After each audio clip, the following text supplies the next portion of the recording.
Ladwa police station Haryana 17 जून 2026 की रात 3 रक्षक ही भक्षक में तब्दील हो गए। अच्छा निकाला सर, मेरा लोअर निकाला। भगवान की कसम खा के कहता, मेरे पास देख, मेरी ब्लडिंग नहीं बंद हो रही, मैं दिखा रहा हूँ आपको। मेरे पीछे का मेडिकल करवा। इंसाफ की कुर्सी पर बैठे हैं लोग अनजान, बेटा हो या बेटी खतरे में है हर जान। कानून के पास नहीं है कोई जवाब, क्या अब भी नहीं जागोगे? युवा हो तुम, दिखाओ अपना ख्वाब। आरोपी एएसआई संजीव कुमार, राजीव कुमार और होमगार्ड सुमित, जिसने एलिजिडली विक्टिम को रोका। इन तीनों ने मिलकर पुलिस की वर्दी और अपने ओहदे का पूर्ण तरीके से आर्बिट्ररी एक्सप्लॉइटेशन किया और ब्रूटली विक्टिम का पुलिस स्टेशन में ही रेप किया। अगर आईपीसी 377, जो कि अननेचुरल ऑफेंसेस को डील करता था, वो होता तो उसके अंतर्गत इन्हें सजा मिलती, मगर बीएनएस में इसका ऑल्टरनेटिव लाया ही नहीं गया। तो सवाल ये उठता है कि अब इन दुष्कर्मियों को किस लॉ के बेसिस पे सजा दी जाएगी, या फिर हम मान ले कि आरजी कर केस की तरह ये भी केस किसी कोने में पड़े पड़े धूल खाएगी और दुष्कर्मी अपना इन्फ्लुएंस यूज करके बच करके निकल जाएंगे।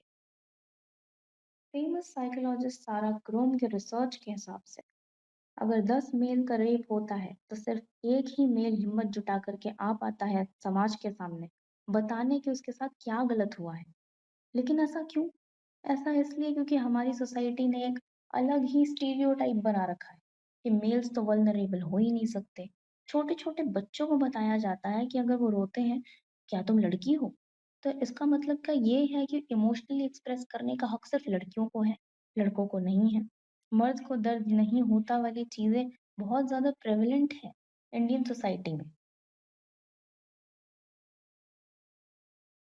1993 के एक एक्सपेरिमेंट के हिसाब से हमें एक रिपोर्ट मिलती है।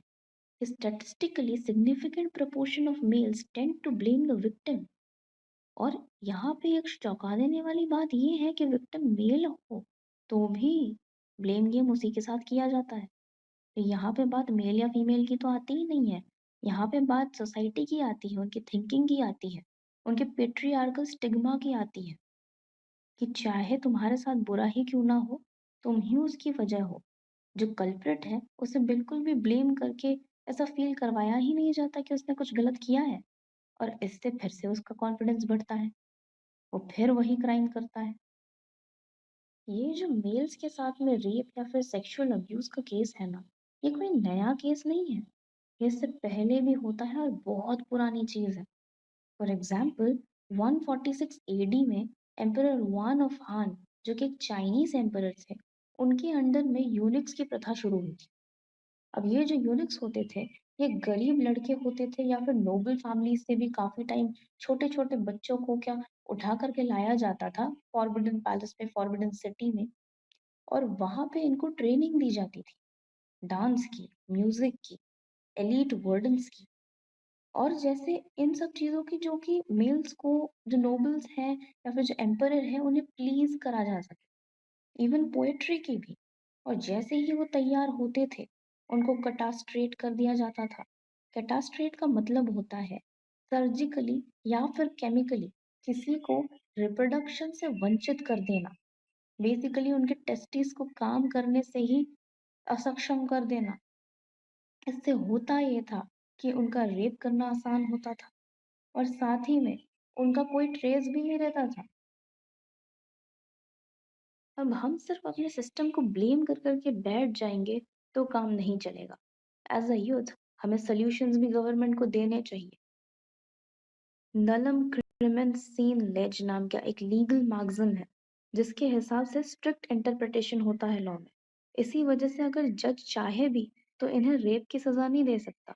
इसलिए फॉर अ टेम्पररी सोल्यूशन ऐसे केसेस में जजेस करते ये हैं कि ये जो क्रिमिनल्स होते हैं, इन्होंने एक क्राइम तो किया नहीं होता, साथ ही में और भी कई सारे क्राइम्स उसी सेम क्राइम से लिंक्ड होते हैं, तो उन चार्जेस पे इनको जेल में डाला जाता है।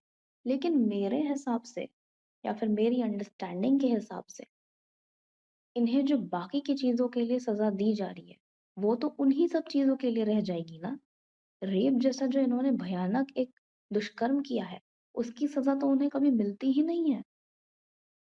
पॉसिबल सॉल्यूशंस फिलहाल के लिए तो हम ये ला सकते हैं कि हर एक पुलिस स्टेशन में और वहाँ पे जो घुसते ही जो जेल्स होते हैं रिमांड पे रखने के लिए और रूम्स होते हैं, इन सब जगहों पे हम सीसीटीवी का बंदोबस्त करें और ये भी एक प्रावधान लाएँ कि ये जो सीसीटीवीज़ का मेन पावर होगा स्विच ऑफ या स्विच ऑन करने के लिए, वो पावर डिस्ट्रिक्ट मजिस्ट्रेट्स के पास में हो, ना कि वहाँ के लोकल पुलिस स्टेशन के जो मतलब इंचार्ज ऑफिसर्स हैं उनके पास। क्योंकि हो सकता है वो भी मिले हुए हों, हो सकता है वो भी कभी उसको बंद कर दे कैमराज़ को फिर कुछ कर ले। और बिजली की भी बात आती है, तो यहाँ पे उन कैमराज़ में बैकअप बैटरी भी होनी चाहिए, कि अगर बिजली बाई चांस चली भी जाती है, तो भी कैमरा रिकॉर्ड करता रहे। और एक चीज़ सबसे बड़ी जो हमें करनी पड़ेगी वो है अपने समाज में अवेयरनेस लाना दोस्तों। मेल वल्नरेबिलिटी को नॉर्मलाइज़ करना, क्योंकि मेल्स भी ह्यूमन्स ही हैं हमारी तरह। सिर्फ़ औरतों पे अत्या सिर्फ़ औरतों के पास ही राइट्स नहीं हैं अपने लीगल जस्टिस को क्लेम करने का, मर्दों के पास भी है। और ये हक उन्हें संविधान देता है। हमारा इंडियन कॉन्स्टिट्यूशन आर्टिकल 14 में डायरेक्टली इक्वालिटी की बात करता है as a fundamental right. Article 21 में राइट टू लाइफ की बात करी गई है। तो ऐसे में हमें बचपन से ही अपने बच्चों को, अपने जो मेल्स हैं, मेल किड्स को ये नहीं बताना चाहिए कि अगर आप रोते हो तो आप वल्नरेबल हो, अगर आप रोते हो तो आप लड़की हो। उन्हें पूरी तरह से इमोशनल एक्सप्रेशन का फ्रीडम मिलना चाहिए। तभी अगर इनके साथ कुछ गलत होता है, ये खुल कर के हमें बता पाएँगे और हम उसके अगेंस्ट में कोई स्टेप ले सकते हैं। अगर हमें प्रॉब्लम पता ही नहीं है, अगर हमें प्रॉब्लम एक्नॉलेज ही नहीं करनी आती है, तो हम उसका सॉल्यूशन कैसे निकाल सकते हैं? एक अच्छा और एक बेटर सोसाइटी बनाने के लिए आइए एक प्रॉमिस करते हैं कि हम अब से लड़का या लड़की को किसी भी तरह से भेदभाव नहीं करेंगे, चाहे वो जस्टिस के मामले में हो या फिर इमोशनल एक्सप्रेशन के मामले में हो। जय हिंद।